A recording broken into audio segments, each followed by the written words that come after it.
Good afternoon. It's Tuesday, the 13th of December 2016, just after 1 o'clock. Welcome to UK Column News. I'm your host, Brian Gerrish. With me in the studio, Mike Robinson. Well, the weather reports this morning are generally grey, cold, mizzy, some rain, but we have a report of sunshine from deep in the Middle East, so enjoy it while you can if you're there. But of course, we now know that this is the result of global warming, and we will have a special feature on global warming at the end of today's news. Okay, well, let's start with Syria. The Syrian army has declared victory in Aleppo, according to most of the mainstream media today. Of course, there's the usual divide between the Russian press, the Syrian press, the Iranian press, and the Western press, who, well, we'll have a look and see what they're saying in a second. But Sputnik here reporting that they've officially liberated Aleppo after ousting rebels from their last bastions in the eastern parts of the city. The Syrian Arab Army made significant advances, leaving only 3 residential blocks in the hands of anti-government forces. Well, what's been the result? While that's all been going on, of course, the Russians had opened up the humanitarian corridors. It seems quite a number went out through there, and 4,000 of them have now launched an offensive on Palmyra. Sergei Lavrov had that to say. He reckoned that the attack on Palmyra was orchestrated, and the Russian Defense Ministry also said that seizing on the suspension of active military action near Raqqa till spring by the US and international coalition, Islamic State devoted considerable forces to storm Palmyra, and they said that, of course, the Russian Air Force were not going to conduct airstrikes on Palmyra's residential areas, and that those were used that fact was used to reinforce the attacks. So, good news about Aleppo. Glad to see it finally done and dusted. The pressure will move to other parts of Syria, I've no doubt. But let's have a look at what the Western media was saying. Here we had some children celebrating the fact that the Aleppo was liberated, but they are Assad loyalists, apparently. Yeah, well, we've seen this continually, Mike, the change of language in order to get the message across. So it's always rebels as far as UK press is concerned. It's never terrorists, although the people are clearly carrying out terrorist actions. And here we've got loyalists. So Assad loyalists, this is all part of the spin and propaganda to change people's views. Absolutely. And of course, death of a revolution, because Aleppo civilians have been massacred, apparently, as Assad's forces took back the city. And, well, 82 of them, apparently, according to the United Nations, were being killed this morning as things were continuing. But, of course, this is the message that the Western media wants to push out, that Assad is massacring his own people. Well, what's going on? Before you take that one away, we have got a bit of truth there, because the Independent is calling it a revolution, and this is quite right. This is a West-inspired revolution. Absolutely, it was a Western-inspired revolution. So this is part of the colour revolution, which they're using the word. The revolution can't be a good term, so Independent is calling it as it is. It was a created revolution. And who created the revolution? The West. Absolutely. But while this revolution's dying, of course, let's have a look at what's going on in Mosul. 103,000 civilians displaced since Iraq's Mosul op began. Well, of course, it's not just Iraq's Mosul op. It is the West's Mosul op as well, because we're providing the support for it. And it's just amusing. And I use that sort of ironically to contrast the story in Mosul. It's exactly the same type of operation going on, yet we're not too worried about what's happening civilians over there. We're only worried about what's happening civilians in Aleppo. The Sun a couple of days ago saying that 1,000 civilians have been killed in just a month since Allied troops began the struggle to liberate the ISIS-held city. And the Daily Mail reporting that Mosul doctors struggle to save civilians on the front line. So, you know, we've got to say, Brian, that no death is acceptable. And we've got to remind ourselves that all this was absolutely avoidable. It was our governments that caused these people's deaths. It wasn't the Iraqi government. It wasn't the Syrian government. It's our governments. Well, because as you pointed out, this situation in Aleppo the situation in Syria, created by our governments, supported by our governments, funded by our governments, and these are not civil wars. These are attacks on the sovereign nation states by other countries. It's not only regime change, Mike, is it though? Because we can now see, if we take Iraq, that the country has been destabilized and then held in that chaotic, destabilized state. So it isn't just that the West went in and overturned the nasty regime and then we come out and then life goes on as normal for the Iraqis. What we've got there is a continuing bloodbath, continuing turmoil. So nothing productive achieved in the country at all, just more thousands of deaths, as you pointed out.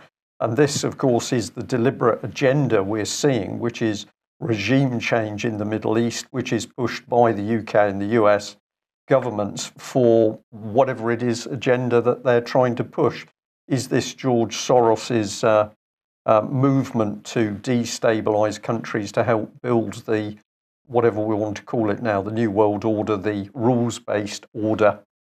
Is this George Soros, or is this British soft power coming through the City of London? A combination of both, I think. But to add insult to injury, here we go. The BBC this morning, BBC's Today programme finished 5 minutes early this morning, Brian, in order to promote this charity appeal for Yemen. This is disgusting, I have to say. Yemen, of course, being presented as another civil war, which in fact it's nothing of the kind, and it's going to be used as an absolute propaganda pawn. So this war has been ignored for the last whatever number of years and months, and it's not going to be ignored anymore. So Claire Balding, the British television personality, is fronting this up, and of course she's highlighting starving children in Yemen, something that we've been highlighting for quite some time. And mainstream media didn't seem to care about since the beginning. If children are starving to death, let's just put it in perspective, Brian, this is our fault in Britain. If Boris Johnson is admitting that the Saudis are running proxy wars, that's our fault because we're supporting them to do so. We're selling them the arms. We're giving them the political support. It's no good, giving money to a charity appeal like this, fronted by a television personality who really didn't bother to get the facts for herself before becoming the poster child for this. And it is a propaganda campaign. And she certainly hasn't spoken out on it since the issues in Yemen began. So I would say that, if children are suffering in Yemen, we've got to deal with the causes of the problem and not try to treat the symptoms. And it's doubly hypocritical of the BBC, of course, Mike, because we've got the BBC running through its own charity, BBC Media Action, a group of people who are openly boasting of going into sovereign states to destabilise the government. And that was the statement by BBC Media Action with respect to Syria, one of their senior women boasting that the BBC Media Action team was in Syria to work with those who wanted change. You had, she says, you had an authoritarian government, and to change that situation, we had to work with the people who wanted change. So this is subversion under the guise of a charity, but in reality it's the BBC, because BBC Media Action shares office facilities and the pension pot with the BBC. So the BBC, not only a propaganda machine, but helping to work inside a country to destabilise it. Absolutely. Outrageous. Okay, let's go to Ukraine then. And Angela Merkel saying that really, Russia, sanctions, we got to have more of it, more sanctions for Russia over Ukraine. She said that they have to be extended because of lack of progress in implementing the Minsk ceasefire agreement. She said it would be necessary to extend the sanctions against Russia again, although we would have wished for better progress on implementation of the process. Well, what's going on in Ukraine itself? I'm sorry, I've forgotten to put the slide in on this, but basically what's going on is they're continuing with their missile tests right up against the Russian border, and they are building up their military. So their military is now 250,000 troops. Very quickly, that's happened, and they're spending 5% of their GDP on arming themselves at the moment in the Ukraine. If I could be a bit sarcastic here, Mike, I can't understand why they'd need 250,000 troops. That is normally considered the number of troops in an army. As a rough figure, goes up and down. But why would they want 250? Because apparently Britain can do the job wherever it's needed with sort of 82,000 troops, according to the Conservative government. So why do we need the massive troop numbers in because on the eastern border? Because Ukraine is going to be the next front, of course. 5% of GDP, we're only spending 2% of GDP. And they are going to increase their military spending 10% annually, apparently. So that's not designed to threaten Russia at all. Or it is. Yeah. In the meantime, Michael Fallon is explaining what Britain is doing to expand its military role around the planet, Brian, because apparently we're going to broaden is the term he used, our defence footprint. And we're going to create three new regional hubs. So these are British Defence Staff hubs to be set up in the Gulf, Asia Pacific and West Africa, and specifically in Dubai, Singapore and Abuja in Nigeria. And as you can see there, Michael Fallon, the Defence Secretary, said setting up new British Defence Staffs will broaden our global reach, support regional stability and security, and ensure greater cooperation with our partners. Do you think that Britain setting these organisations up in these regional areas as they're described is going to support regional stability? No, the opposite, Mike. I think the aim of this is to basically infiltrate nation states and infiltrate regions. So by duplicating defence staff, you've got everything in there. You've got military expertise, boots, machines, tanks, whatever it is. You've got the military expertise. But you've then got the political side with it, and you've got the defence procurement side. So this is like taking the structure in UK and mimicking it on a smaller scale in these other areas. What are you going to do with this? You're going to be working, first of all, alongside governments. Then you're going to be bringing in the military-industrial complex. So you're going to be bringing in the procurement trains. And in no time at all, we will be in control of the military of these other areas. So I think what we're watching here is British soft power. And then the other bit we could probably state is that, of course, if we look at UK at the moment, UK is clearly bankrupt. The country is falling apart. The British government's not concerned about that. What it's talking about is injecting military power overseas. So something else is going on here. Somebody in the chat box has commented that you can almost see the strings attached to Mr. Fallon. He's the puppet. Who's pulling those strings? It's got to be the big financiers. It's got to be the City of London. So they are apparently demonstrating that the UK's defence posture is international by design. What are they trying to do? Re-establish the empire? I don't think the empire's ever gone away. It's just changed form a bit. But obviously what we're seeing now is the intent to put British power and influence back out overseas. So it's quite clever if you think of it in terms of the fact there is no Brexit, of course, but Europe is in a chaotic state. Well done, the British, because they've achieved that. And while Europe is in a chaotic state, here goes Britain to, if you like, reinvigorate the empire. And it was fascinating that for one of the talks, we came across material that was posted on the website of the Scottish Parliament. And the debate was, what was the best route for world government? Was it to be via the European Union or via the Commonwealth? And that document, I have to say, disappeared, but we certainly saw it. And it made us think, because at the time you said, well, why would they possibly be looking at the Commonwealth? And now I think we can see that Europe's been parked to one side, and let's open the next box of tricks. Absolutely. Okay, well, here's good news, Brian. You must be really impressed with this. The new tanker, RFA Tide Race, is unveiled in South Korea because it's not being built in Britain, of course, or on the Clyde. It's being built halfway around the world.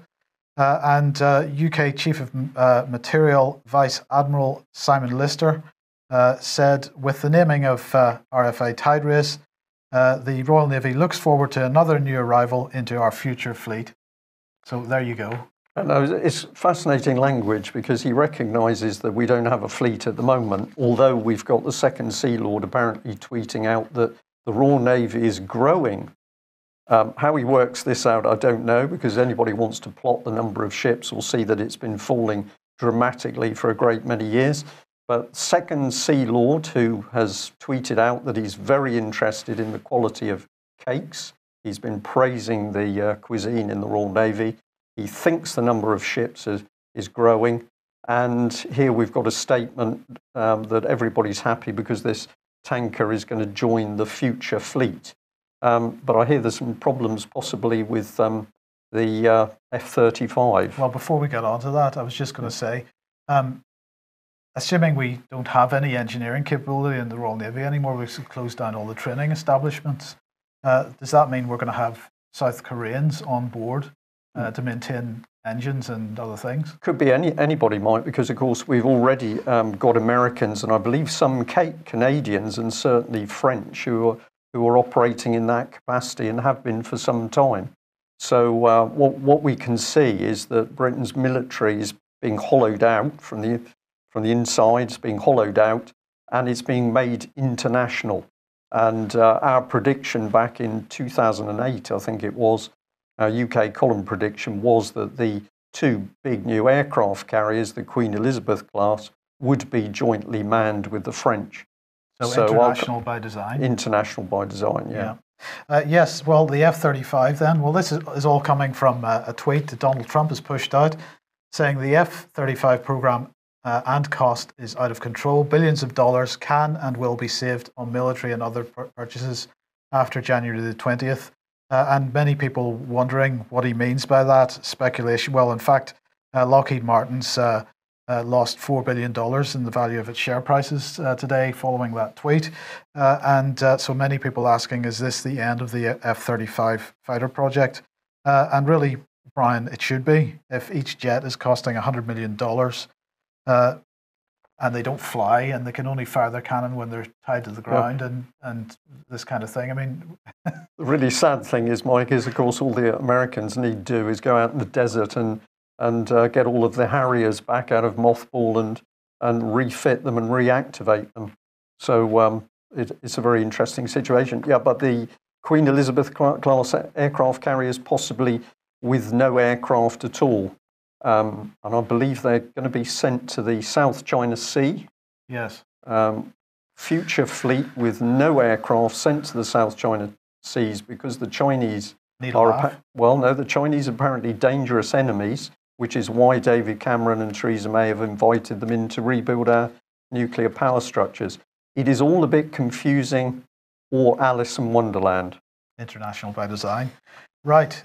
Sir Alan Duncan, what's he got to say? He's saying, I'm very pleased to be standing in for Foreign Secretary Boris Johnson, who's been in the Gulf following the very successful visit of the Prime Minister to the Gulf Cooperation Council last week.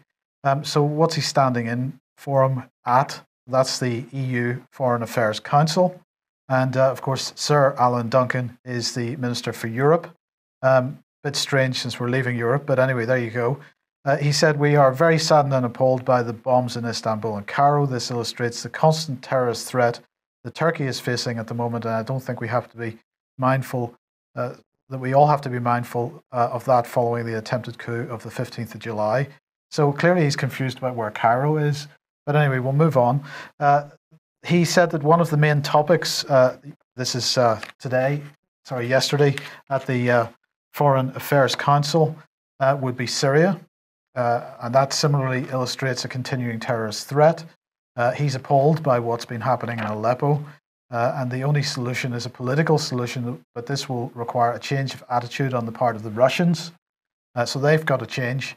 And he's going to argue for that at the European Foreign Affairs Council. I'm not quite sure that Russia's represented at that, but anyway, in the meantime, he said, I hope that our presence illustrates that although we are leaving the European Union, while we remain a member, we're going to play the fullest possible part in everything that it's doing. So there you go. Yeah, well, I smile at that and chuckle because, of course, we're not leaving the European Union. What we're seeing is a dramatic speeding up of the integration, and we're going to show a little bit of that in just a second. Now, a few moments ago, I believe I had Angela Merkel on screen saying that we had to increase sanctions on Russia. Yes. Okay, well, at the European Foreign Affairs Council meeting, Federica Mogherini was speaking, and she said, no, we did not discuss sanctions at all, and there was no member state asking for additional work on sanctions. Well, just a little bit of confusion because they don't actually know what's happening themselves. This is the Alice in Wonderland effect. Absolutely. So anyway, what were they talking about at this? Well, in her briefing, she began by talking about Africa because they've decided altogether to increase their engagement with all of Africa on many different strands of work in partnership that is strategic for us Europeans. And next year, it will be for the European Union an African year, with a summit coming up in November and the G20 German presidency and the G7 Italian presidency, all focusing on Africa. So the EU is going to be focusing on Africa next year. It's disintegrating. The euro is dead, but they're focusing on Africa, so that's all good. Mogherini said, we will make sure that our increased work with the continent, especially with a focus on youth and women, will be strategically carried out from all of us. So that's really good. And then she said that they're also going to. They also discussed implementation of the migration compacts, and she's presenting this to the heads of state and government on Thursday at the European Council. That'll be tomorrow. So migration compacts were clearly increasing migration, and they've seen some positive trends, she said, and so that's all very good as well. Of course, they talked about Syria. And she was complaining that she didn't still have access to eastern Aleppo. And she was urging those that have responsibility to guarantee access to eastern Aleppo to allow humanitarian aid to civilians. And of course, she was discussing last week with John Kerry and Sergei Lavrov and Stefan de Mistura various things to do with Syria and the support of the United Nations involved with Syria and so on. And as I say, she was asked specifically about sanctions on Russia and said, no, we're not going to do anything like that. Right. So there you go. Now, some good news. Boris Johnson has done something right for once. Because, you know, this man, our very own tame war criminal, Tony Blair, went cap in hand to Boris to ask for more money. Brian? Because he needs to expand his trust empire. No. This is because since Tony Blair left government, of course, and left as a politician, he has been receiving £3 million a year for his personal protection. And so he went cap in hand to Boris. For some reason, Boris is responsible for Tony Blair's protection and was wanting another £100,000 to increase his personal protection because, of course, he's going to be spending more time in Britain, where it seems he is concerned that lots of people want to string him up or something. I'm not quite sure. But Boris told him to really forget it. In fact, Boris said, sadly, I feel the hand of prudence on my shoulder. At this time, I can't provide you with any additional money. Well, I think that's really, really sad, the thought that Tony's not sleeping too well at night because he's finally worked out that people have got him sussed and he's getting a bit nervous. I think that's quite sad. Yes. Right. Well, a reminder that UK column will finish on Friday. That's the 16th for a break over the Christmas period. We will be back in the new year on the 4th of January. So please try and remember that and spread it around because we had a few people last year, I think, were a little bit worried we disappeared. We don't intend to disappear, but we do need that Christmas break. And also like to put out a reminder for this court case, which is for Tom Crawford. This is, he's charged with the fact that he did criminal damage to his own home. This is a bit puzzling because the other half of the case is that it wasn't his home, it was the bank's home. difficult to work it out, really. He needs support in the court on the 16th to see justice being done. So if you're in the Nottingham area, that is an important court case. And of course, something we know is that most of Britain's judges don't actually like the public to be in the courtroom because it apparently makes them nervous. Okay, so if you can, please support that, and the 16th for Tom Crawford. Now, I'd just like to bring in this, talking of the judicial system. It's part of a letter from Melanie Shaw, and I've got to say what is happening to this lady is just utterly outrageous. I'll read a little piece of this. She says it's bad, there's no evidence at court. I'll go guilty to anything. I'm being charged in jail weekly for offences now, and they're piling up as outside court charges. It's insane. I don't even leave my cell. I'm abused daily. It's become normal. I've gone guilty and now should be sentenced on the 11th. I believe I'm being set up and will remain in jail for a decade. Britain's equivalent to Nelson Mandela. It's hard to be positive. I've no cash to spend on coffee or shampoo, but sod it, I'll cope. I stand by my decision to whistleblow. Christmas in jail, just another day. And then she says she hopes to meet the person who sent her the letter. And of course, many of Melanie's letters are simply not reaching her. And we will say once again, why is this lady in prison? We're not fully sure. Is she on remand? Or has she actually been sentenced? We don't know. She doesn't know. But what we're very, very sure of is the fact that she is in prison in order to silence her because of what she knows about the abuse and indeed death of children at Beechwood's Children's Home, Nottingham, and also the role of politicians. So we've got a little bit more to say on child abuse, but if anybody wants to write to Melanie Shaw, details of the prison address are on the UK Column website. Some letters are getting through. We suggest you do not send her money because there are indications this is disappearing into the hands of prison staff. Stamps may get through, your letter may get through, but it would seem that it's only going to be letters and Christmas cards that are going to keep Melanie in a good frame of mind over Christmas. Right, well, let's have a look. For those of you who think that Brexit is real, we say it is not real and has never been real. And here is further evidence that actually what the government is now pushing home ever more quickly is the devolution agenda, which is actually going to build the European model inside UK. So local Plymouth Herald here says, Plymouth defends secret talks over super mayor. So this is your super mayors coming in, Mike. We've commented that this is a scam being sold as more say and power for ordinary people, but the reality is secret deals, big money, unaccountable bureaucrats and fat cats. And can we justify that? Well, we think we can. Let's do a bit of analysis on what's actually going on here. So here's our headline, and what we've got coming in is EU-style mayors. This is part of the dialogue in the article. It says that 15 councils across the region working on a joint bid to take over powers and fundings now controlled for Whitehall. This is a group that's been working together for some time. How they were created we'll come on to, but you can see the discussion there, regional, and they want more power and more funding. But Plymouth and Exeter refused to go along with the vote for the other councils. The majority of the councils are working exclusively with an organisation called Heart of the South West, which is one of the local enterprise partnerships across the country. And Plymouth said, we believe that there'll be no significant devolution deal for the Heart of the South West, given the lack of consensus on the issue of an elected mayor slant leader. Now, the slant leader is in the article. That hasn't been put in by the UK column.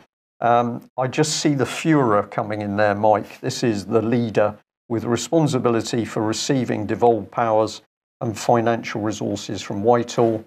And then Plymouth and Exeter say, we feel it would be remiss of us not to explore the sub-regional opportunities for further and faster delivery of economic growth with a deal that doesn't rule out an elected mayor leader. So they are desperate to get the super mayor in post. And that's what they do. They put it under the veneer of economic growth. Everything is the same with the Northern Powerhouse. Everything is being driven by economic growth, but there's a political agenda at work under the surface. Yeah, a deep political agenda, and we can break it down a bit more. Let's go on through. So we've got another headline here. Super Mayor for Plymouth and Exeter could deliver hundreds of millions of pounds. Now, this is a country at the moment where the government says it's no money for schools, no money for the military, no money for anything. But here's the big headline, hundreds of millions of pounds. And in the picture, we've got Sajid Javid. We'll come on to him in a minute. So what's the plan? An area of South Devon stretching from Plymouth to Exeter could be run by a single directly elected super mayor under radical new plans understood to have been discussed by the two city councils. It says understood because, of course, these were secret discussions and the public were not included. If it goes ahead, the plan could expect to bring in a cash windfall of hundreds of millions from the government. Devolution deal already agreed with councils in the Solent, Plymouth area, Portsmouth area, is understood to have come with a dowry of some 900 million. So virtually £1 billion, Mike. Dowry? That's an interesting word. Uses very feudalist in its language, isn't it? Well, that's appropriate because we're heading back to a feudal state. But look at the vast amounts of money from a government that says there's no money. Yeah. There's no money. And if we add this bit in here, it says in October, Mr. Javid told council leaders that they could forget any meaningful devolution unless they embrace the idea of an elected mayor for the whole region. So here you can see the heavy-handed government approach. Unless you do what we say, we want these mayors in post, you're not going to get the money. So we've put this together in a diagram because it helps a lot. So here is our article. And this is the dictatorship being built. Mr. Javid, here he is. So Secretary of State for Communities and Local Government. But let's not forget he was apparently a former managing director for Deutsche Bank. Are they insolvent, Mike? Yes. So he's pretty good at running money then? Yes. Yeah, okay. Well, this is where it stems from, the growth deals, firing up local economies. This is the claim from the British government.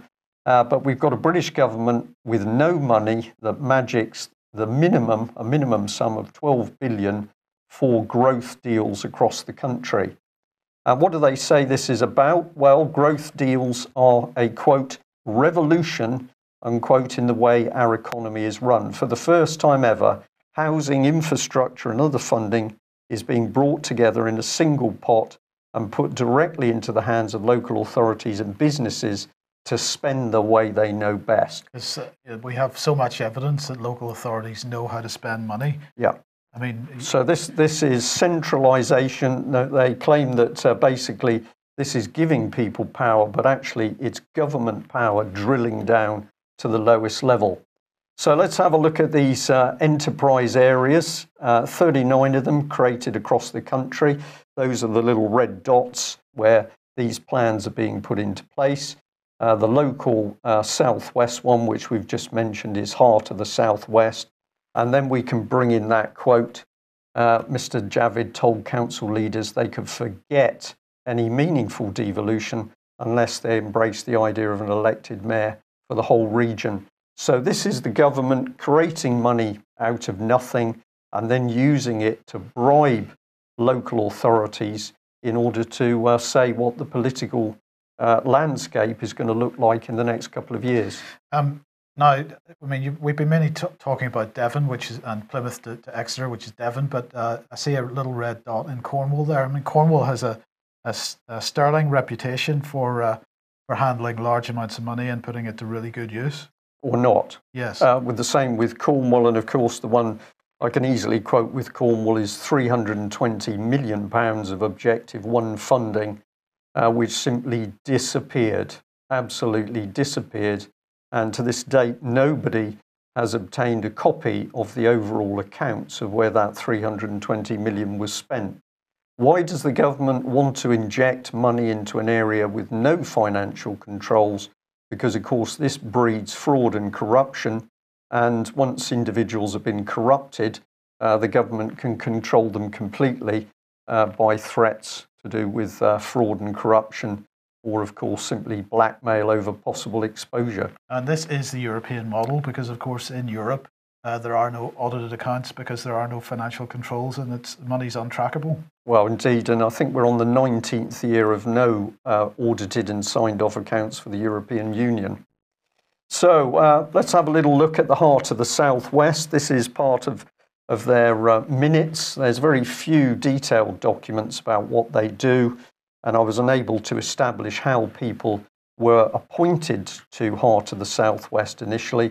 But I was interested in this little statement down here. It says the LEP should work with local authorities, education and businesses in all further developments of this regional narrative and help feed into the government's thinking on industrial strategy. So this is a political agenda, Mike. There is no doubt about it. This is a centralised political agenda which is now being rammed into the heart of local communities. And they're using both public sector and corporate people to do it. So if we just move on to the next one here, you get an idea of the sort of material. What are they talking about? Well, they're saying the Heart of Southwest LEP is a business-led partnership of 4 county and unitary authorities, 15 district authorities, 4 universities and 10 further education colleges. So what they're telling you is that corporate interests are now going to control the public sector. It's very, very clear what's happening there. And of course, the other thing is, if you bring in the universities and the colleges, then young people are not going to be able to escape from this system at all. Right, well, change of subject here. We'll come back on to children and, to sex offences. This is the Herald again. And Reader kindly sent this through to us, saying it was very interesting. A police officer had been sacked for a sexual assault. Now, the police say, well, this didn't occur on duty, so we're going to take disciplinary action. But to me, it says criminal offence, but don't worry, because the police are going to protect their own. So this is what was said. The allegations were of a serious sexual assault on an adult female and was said to amount to an abuse of authority, respect and courtesy, unlawful use of force and discreditable conduct under the police conduct regulations. And what's happening? Well, they determined that the identity of the officer should not be made public in the interest of the complainant and the harm that would be caused by publicity to other family members. And the case concluded just a day before a national report revealed that more than 300 officers have been accused of abusing their positions of authority for sexual gain.